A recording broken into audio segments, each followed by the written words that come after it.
Arjun is in a miserable position.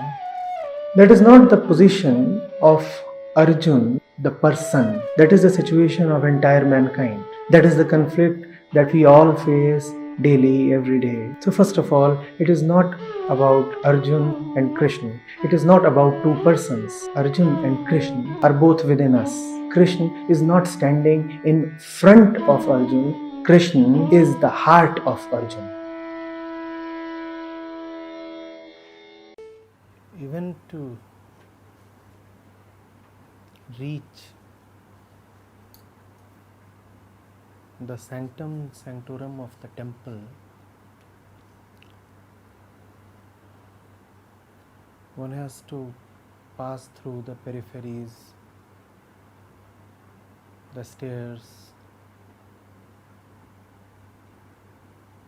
the doors.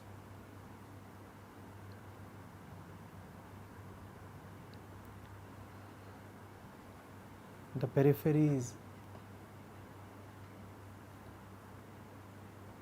the initials are all important.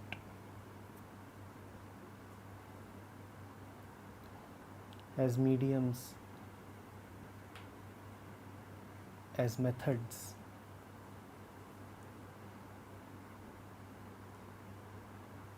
But they must be given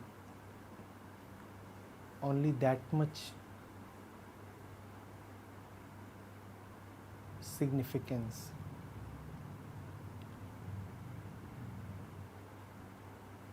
One must be able to use them and go past them. That is their rightful purpose.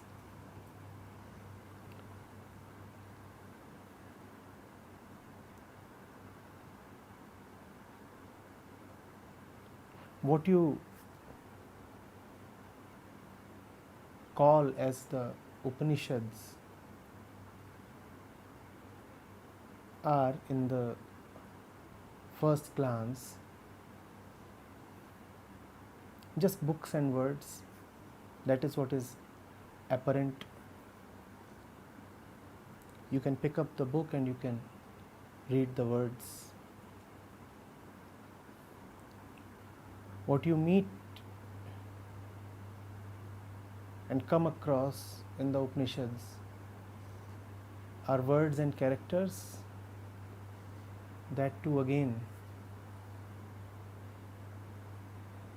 is visible and apparent. But the books of the Upanishads, the words, the aphorisms, the characters, the tales,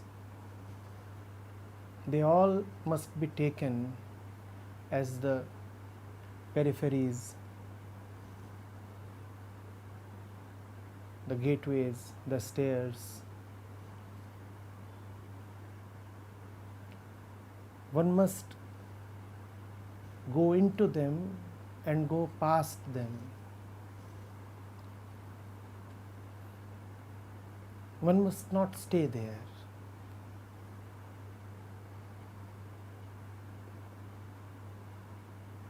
You have with you this beautiful text,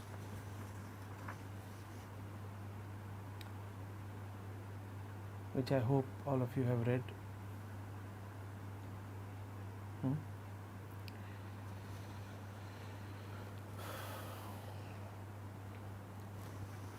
The Brihadaranyaka Upanishad, and we have picked for discussion today an occurrence between sage Yajnavalkya and his consort Maitreyi. You can take it as a tale. You can assume that what you are reading are words. You can conclude that you are coming across a man and his wives.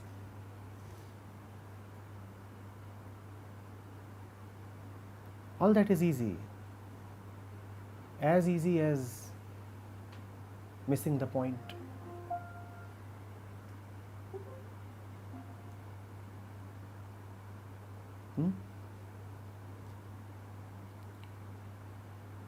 But if you are careful,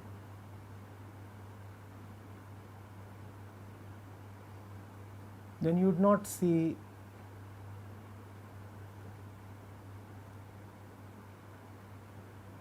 the sage as a man,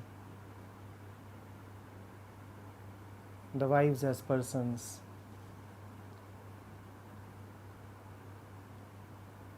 You would go so deeply into the story that you will be able to go beyond the story, go beyond the narrative, the fiction, and enter into something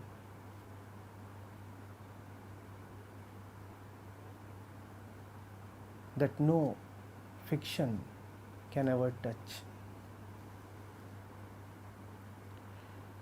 Who is Yajnavalkya? The Rishi here represents the truth, the heart.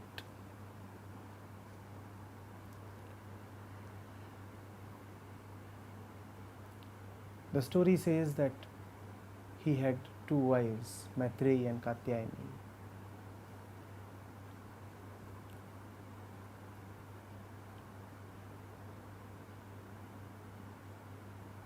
Just forget the facts. Just ignore the question whether he actually had two wives. Take the two wives as one.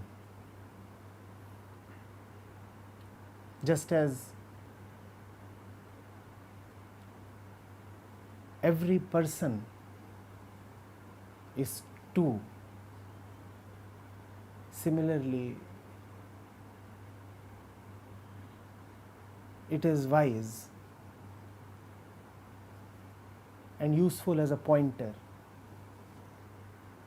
to represent the one fact of the mind as two different entities. The two wives represent the mind. And because the mind lives in two parallel and possible dimensions, hence it is all right to say that the mind is two and hence the wives are two. The one wife is two wives, just as one mind is two minds.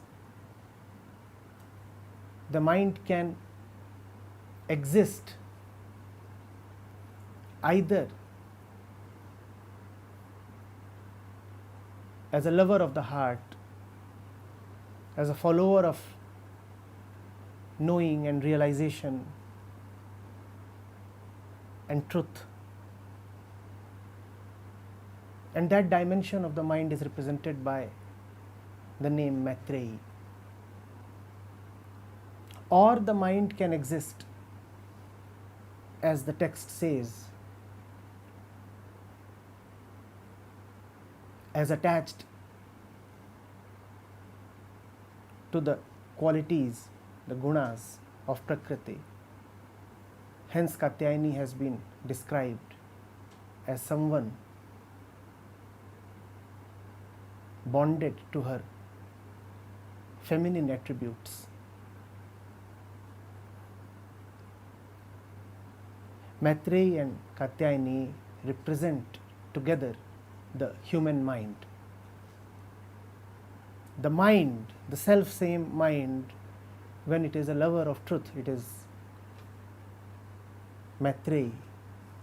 And when it is attached to the world, to the physical nature, to the body, to appearances, to forms, to persons, then it is Katyayani. So Yajnavalkya, the heart, the truth, the representative of Brahma, had a wife called Maitreyi Katyayani.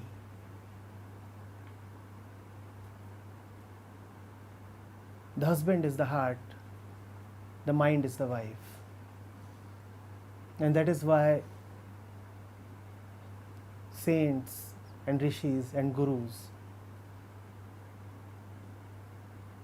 have incessantly called God or truth or Paramatma or Rab as the Lord, Swami.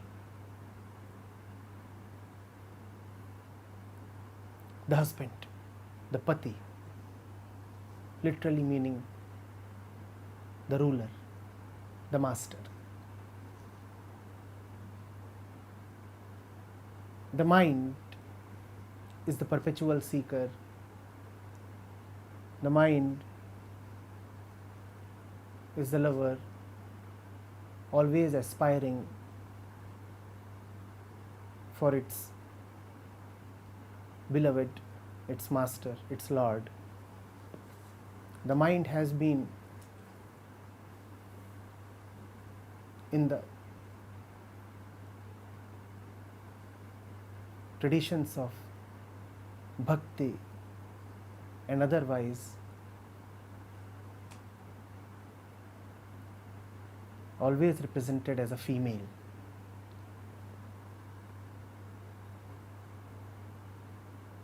And the truth has been represented as the Purush, the male. The mind has been a representative of feminine Prakriti.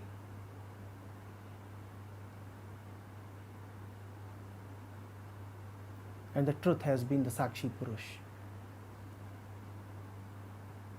So goes even the expression of Sankhya Yoga. It is in that light that one must look at Yajnavalkya and his wives.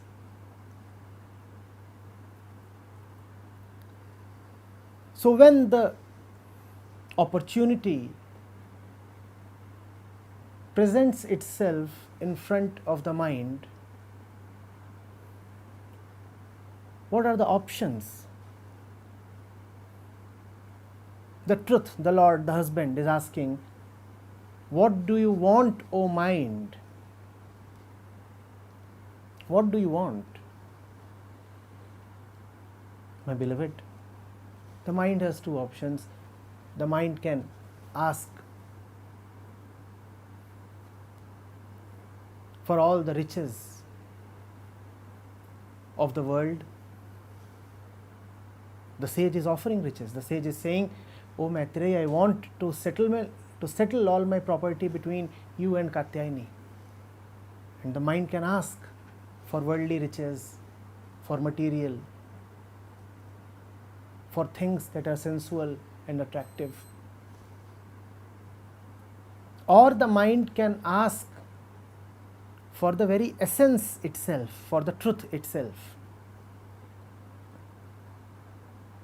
If the mind is in the Maitreyi dimension, it will do what Maitreyi did. The mind will say, "O husband, O Lord, O truth, will all the riches of the world give me immortality?" And if the mind is in the Katyayani dimension, the mind will say, "Yes, yes, I want to extract as much of wealth and sensual enjoyment from you as can be possible." Visualize Arjuna and Duryodhana sitting by a sleeping Krishna. You can either have Krishna as Krishna mandates, or you can have his entire army, the Narayani Sena. That is always the choice available to the person, the mind, and that is also the choice available to Maitreyi Katyayani. If the mind is in the Maitreyi mode or the Arjun mode, it will choose Krishna. If the mind is in the Duryodhan mode, the Prakriti mode, it will choose all that Krishna has, not Krishna.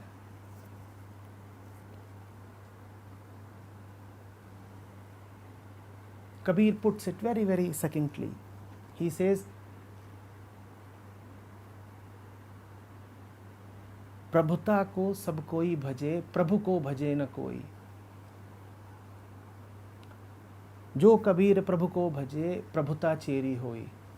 You want all that the Lord gives, prabhuta, but you do not want the Lord himself.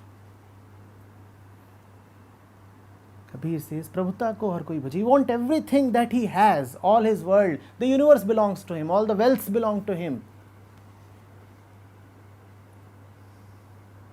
You want all that which springs forth from him, but you do not directly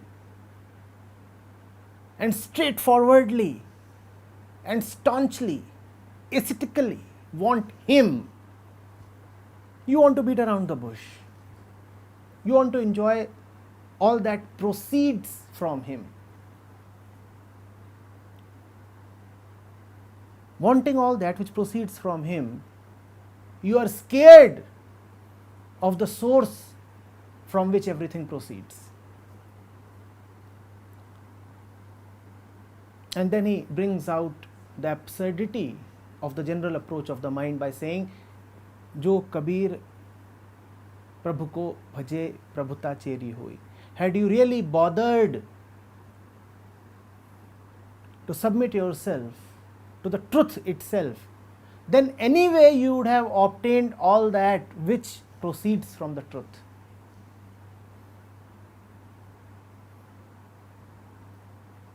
Had you really been particular about going right to the source,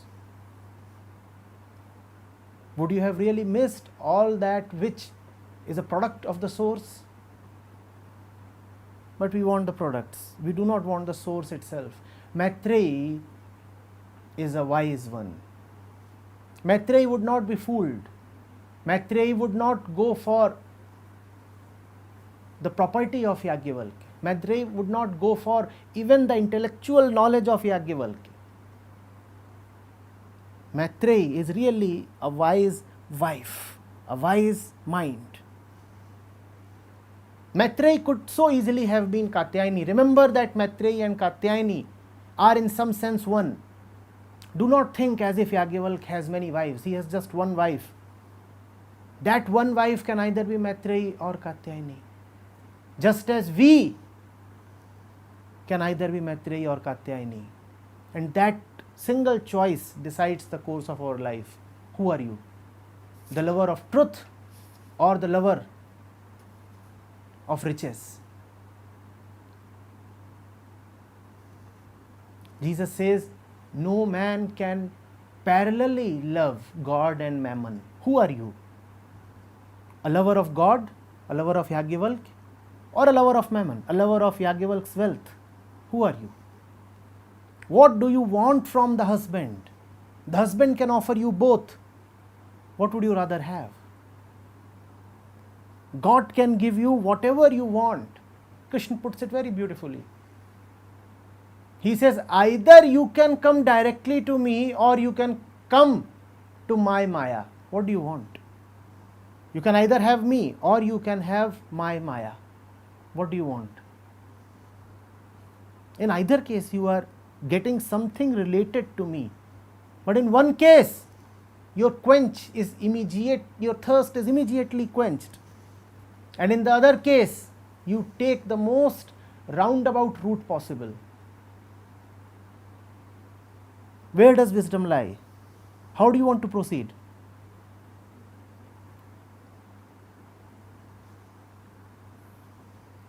Maitreyi asks a very pertinent question. She says, "Sir, you have offered me a choice. Very kind of you.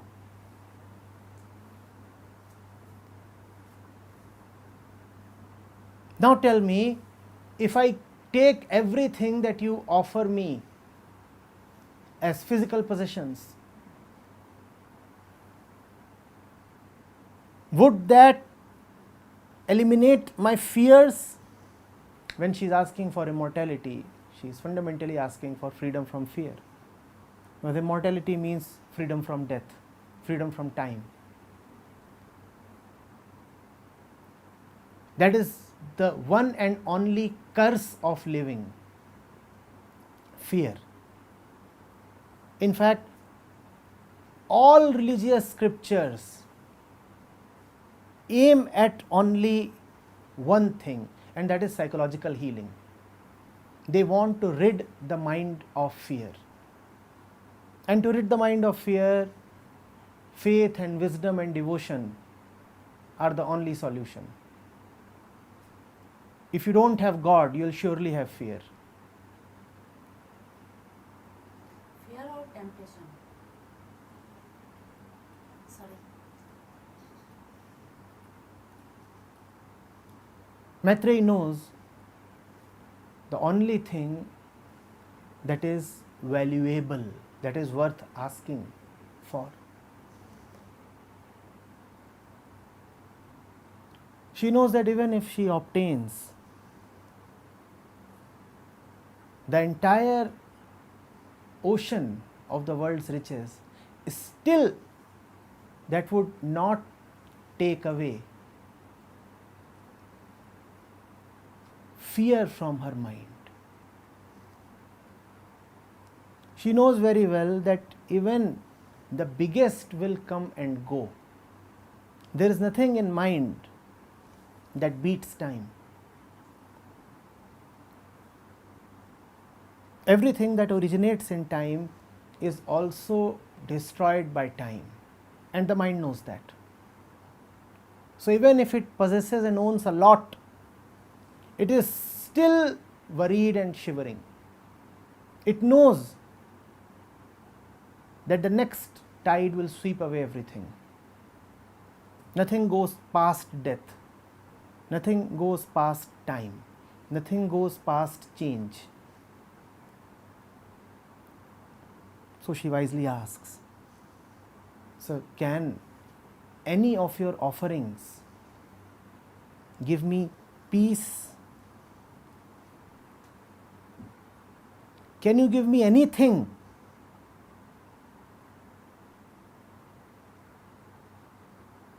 that will prevent me from obliteration?"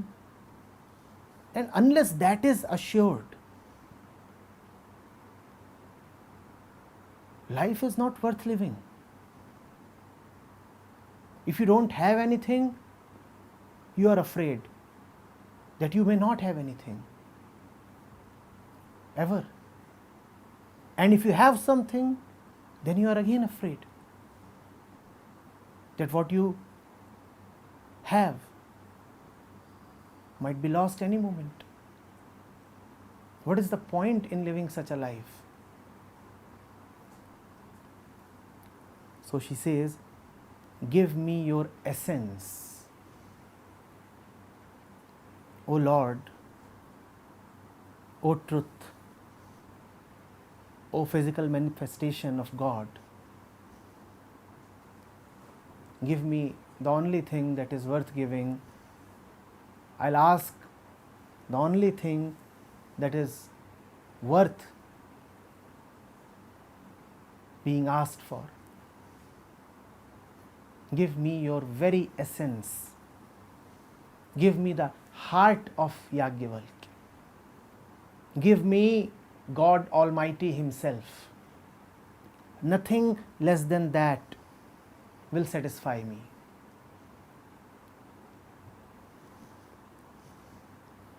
Look at the beauty of the mind when it is in the Maitreyi mode. Is she an ordinary wife? Had she really been a person of flesh and blood, should have started beating her chest like a person does. She would have looked at her husband as a mortal body. She would have said, "Oh my man, Yagyavalkya, why are you deserting me?"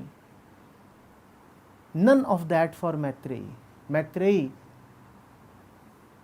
at no point calls Yagyavalkya as a man. And Yagyavalkya can be very easily called a man. Nobody can deny that he is indeed a person in flesh and blood as well, but it depends on how you look at him. If you don't have eyes, then a Jesus, a Buddha, a Krishna, a Yagyavalkya is just flesh and blood for you. Especially so if he is your relative or son or husband. Because then the very relationship between you, the body, and the other one is that of the body. It is very difficult for a usual wife to accept the husband as the teacher. It is very difficult for a usual father or mother to accept the son or the daughter as a teacher. But Maitreyi is extraordinary. She is not crying. She is not asking Yagyavalkya the reasons why he is forsaking the Grihastha. She knows very well that if the wise Lord has decided, the time must have come. He must have seen something that others are unable to see. So she does not plead. She does not intervene. She does not beg. She does not try to influence the husband's decision. Instead, she aims directly at that which carries value. She is sharp. She knows what to aim at. She will not ask for trivia. She will not beg for valueless things. She immediately asks, "Give me the self, O Lord. Because to me you are valuable only because you represent the self, because I see that gleam in your eyes, because you are no ordinary teacher, you are the sage Yagyavalkya." And Yagyavalkya is Yagyavalkya not because of his face or his nose or his body or his skin. He is Yagyavalkya because he is a messenger of God. Because from him the Upanishads flow forth. So give me that which makes you what you are. Give me your essence. Give me Brahma Gyan. And that is the only thing that you too must ever ask any worthy person. Never ask for anything less than that. If you are asking for anything less than that, then you are selling yourself very cheap. The teacher is not to be looked at as a body. The teacher is not to be looked at as a person or as a personality.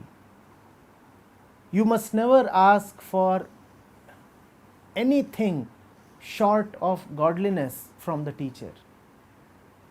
And it really does not matter what your particular and personal relationship with the teacher is. That relationship fades into irrelevance, into oblivion, compared to the immensity of what the teacher really stands for. Asking for trivia from the teacher is like going to a mine full of diamonds and collecting only filth. Do you want to be so unfortunate? You could have walked away with the most precious diamonds that the teacher can offer. Instead, what you chose to collect from him was rubbish. And it is very possible to be near the teacher and still collect rubbish. It is very easy to be a Katyayani. What do you want to be, a Maitreyi or a Katyayani? What do you want from the person of the teacher? His body, his physical company, his looks, his touch, his smell, all his manly attributes? Or do you want that from him which goes beyond personality?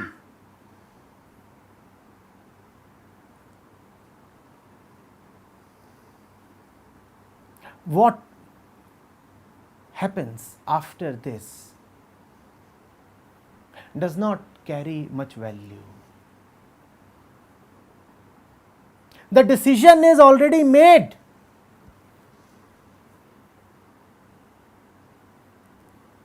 Yajnavalkya has already smiled.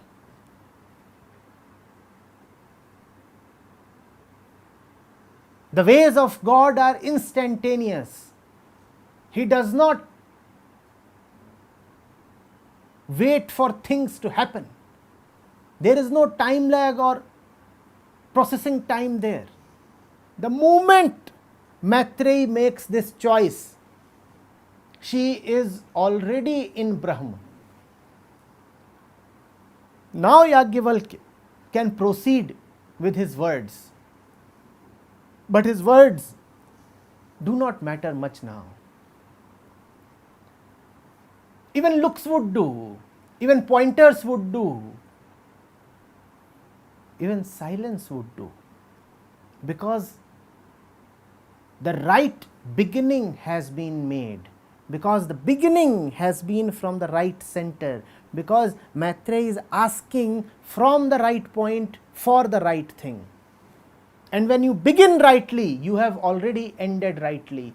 You cannot be led astray. When you begin in God, God will ensure that you end in God. Just begin rightly and leave the rest to God. Maitreyi has begun rightly. Now Yajnavalkya's role is anyway secondary. Kindly do not be misled into thinking that she is illuminated by the words of the sage. No. Even before Yajnavalkya speaks the first word, Maitreyi is already illuminated. Had she not been illuminated, how could she have made such a choice? God has already blessed her, and that is why such a choice has been made. After the choice, whatever happens is incidental. It is just a play, it is Leela. Yajnavalkya too knows that fully well. But once the game begins, it has to be carried out. These are formalities. These are rules, basic etiquette.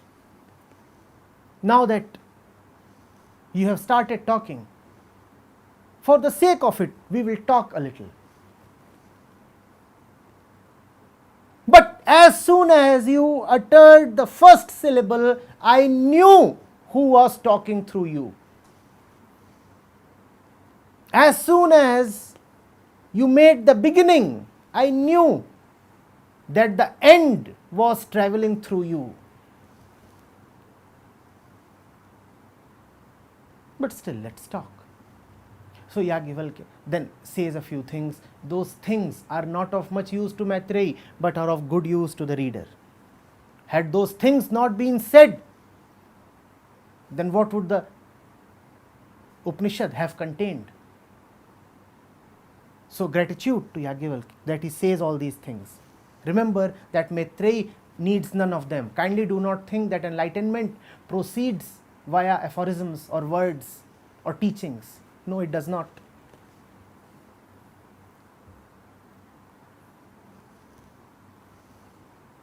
Those words are for us. Let's read them, sip them, and be benefited. Yajnavalkya says, Dear Maitreyi, Whatsoever one ever seeks, he is seeking only that. If you seek a wife, do you know what you are seeking? If you seek wealth, do you know what you are seeking? If you seek a Brahmin or a Kshatriya or anybody, the distinction does not matter. Do you know what you are seeking? Yajnavalkya beautifully, very succinctly puts it. He says, Maitreyi, if you want immortality, as you have expressed, then you must know what we all are always seeking, because immortality is freedom from change, freedom from seeking, freedom from traveling, freedom from desires. It is coming to a point that is so complete that you do not want to budge from it. That is immortality. Only when you have come to a place which is so fulfilling and so total and so final that nothing remains outside of it to be sought, to be desired, then you are free of change. Then you need nothing more. And what is that? To come to that, he says, please see what you are really seeking. If you know what you are really seeking, you have already obtained it. Wonderful aphorism. If you know, really know what you want, then you already have what you want.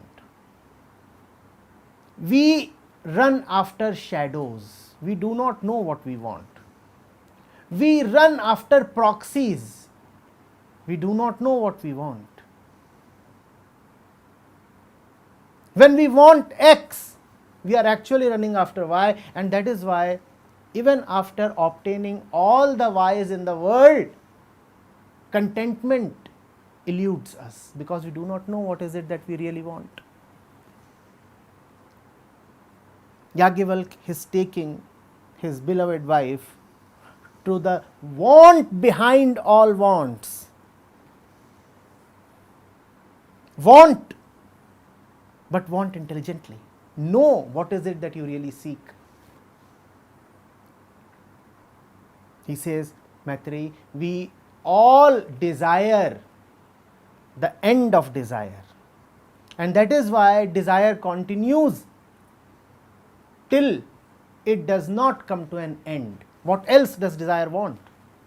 Desire wants to come to a point where it does not want anything more. It is so fulfilled. Brahm is that point. And how does one come there? One comes there through the route of negation.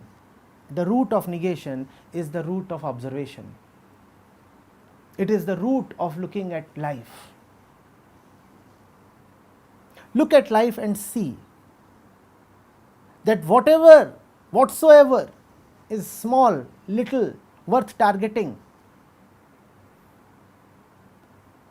is something that is never going to give you contentment, and your goals are always going to be small.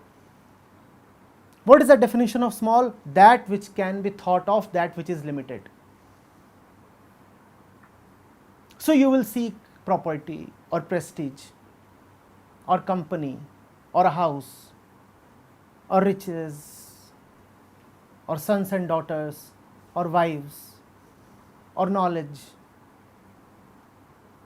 But whatsoever you seek cannot really be bigger than you. The proof of that is that once you get it, it will be contained within your tiny mind. So how is it bigger than you? You may have great knowledge, but where is all that knowledge contained? In your limited mind. So how can that knowledge really be great? You are looking for greatness. And if you are looking for greatness, you cannot get it through a narrow route. If you want an elephant in your house, Would you want it to enter through the keyhole? How intelligent are you if you try that? Please, if you want to have an elephant in your house, would you beg the elephant to enter through a keyhole? No? Absurd? All right. Through a window? Through a window? Through even a door? And what if you want immensity? Would any route suffice? Can any route be wide enough? A route by definition is a road, a passage. How wide is a road? How wide can be a passage? What all can it accommodate? Can it really accommodate immensity? Which means those who really want the limitless and immense truth must never try methods, because all methods are gateways and all gates are narrow. If you want the entire sky in your house, you better demolish your house. First of all, no gate is large enough to allow the sky to enter your house. Secondly, no house can be large enough to contain the sky. The only way to have the sky is to demolish the house itself. The house is ego. The house is our person. Are you getting it? We look for roots. When you take a woman as your wife, you are using the woman as your root. You are saying, she will give me that kind of satisfaction and pleasure which can be equated to godliness. The bliss that I'll get in her company is probably the bliss of samadhi. You do not really want the woman. You want God through the woman. The woman is a very narrow route. The woman is the keyhole. The elephant, God, cannot enter your house through the woman. The woman is a very, very narrow passage. And so is the man. If the woman looks at the man as the medium through which ultimate contentment can come to her, the woman is bound to be disappointed. And that is why we all spend our lives in disappointment and frustration, because we want the unlimited through the limited. And the limited can never carry the unlimited. So Yajnavalkya says, Maitreyi, you know, whenever you have desired only that. But you have desired it through some worldly means, and that is why you have failed. You have thought that that is so distant that you require some intermediary to bring that to you. The problem is that that which you think of as the helper, the medium, the intermediary, is itself the blockage, the obstruction, the barrier. That which you think of as your friend is actually your biggest enemy. If you could drop your mediums, if you could drop your cleverness, if you could drop all your efforts, probably that which you want is already there. Ultimately, you want to stop, but you want to stop through running. You are saying, I am running very hard so that one day I may stop. But why did you start running in the first place? It's wise to take the direct route. That is the only difference between wisdom and foolishness. Foolishness is to take oblique routes, opposite routes, when that which you seek is in front of you and immediately available. All our life, we refuse that which is simple and present and direct and here and within.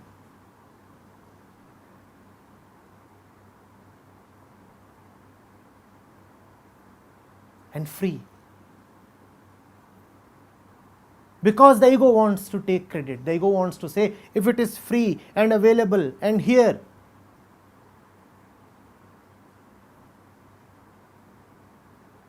then what have I achieved? Then how will I claim myself to be great? So I want to do something which proves that I ran against obstacles and reached some great destination. I did that. But if you just take what the Lord offers as blessings, then you cannot claim credit for it. And that is why we so foolishly and continuously keep refusing the benediction that life offers to us. Because in accepting that, the ego shrivels. The ego says, will I just accept things without having worked for them? That would prove that I am nobody. Obviously, that is the fact. The ego is a nobody. But that is also the only fact that the ego is scared of.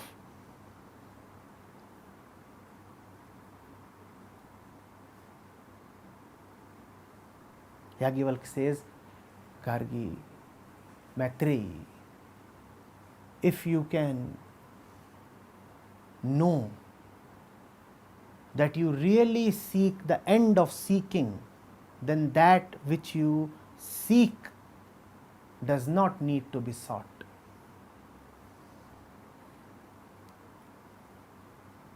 You are done, you are home. We all are already arrived.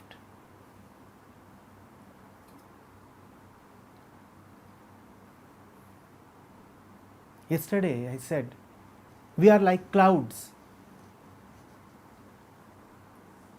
We are like clouds that think that they are missing the sky.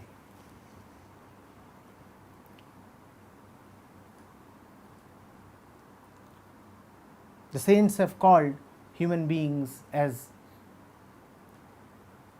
thirsty fish.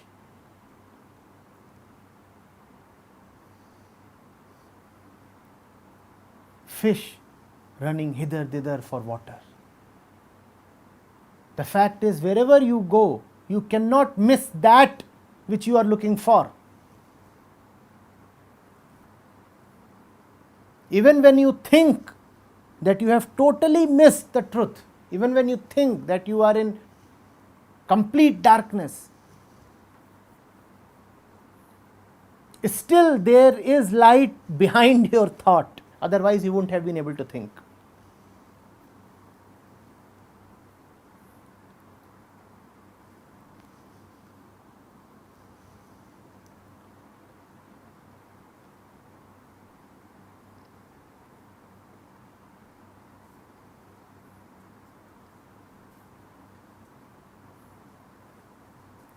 Just a few verses.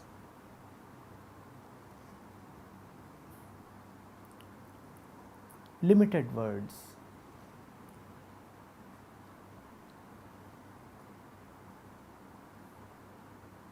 A few sutras.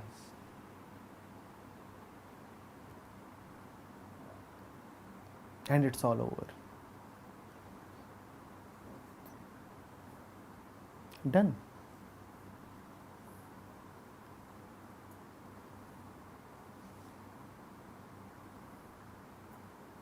And Yajnavalkya leaves home. What does that mean?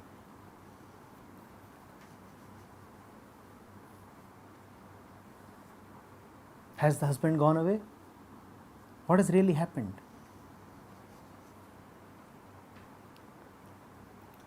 When the teacher, the guru, is able to bring the student very, very intimate to himself, then obviously no difference remains between the teacher and the student. The student is now the teacher.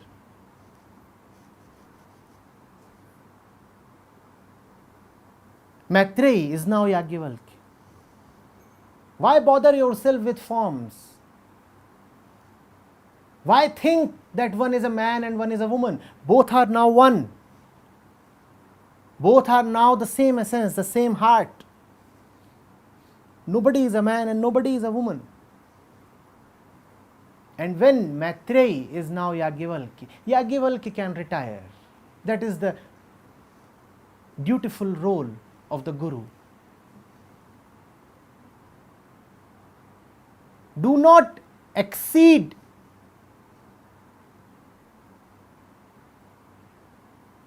your stay.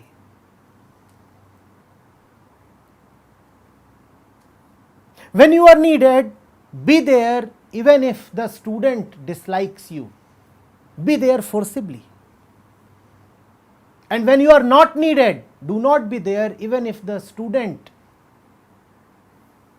begs you and holds you by your feet.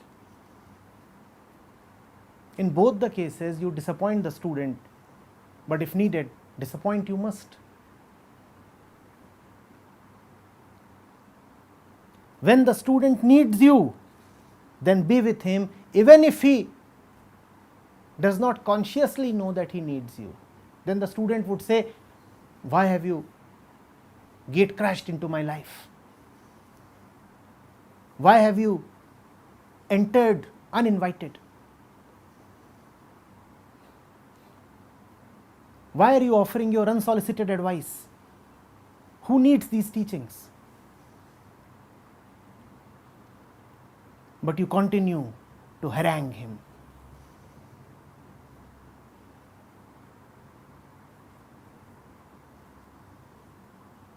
You are the teacher. You do your duty. And a point comes when the Upanishad has been said and now only silence remains. What would you do now? The student is home. The student is the teacher is the home. The teacher departs. Has he really departed? That's for you to decide. Either answer that you give would just be wordplay. If you care for appearances, you would say Yajnavalkya has departed. If you live in the essence, you would say, who has departed? Yajnavalkya is Maitreyi, and both are one, and both are God. Who can ever depart?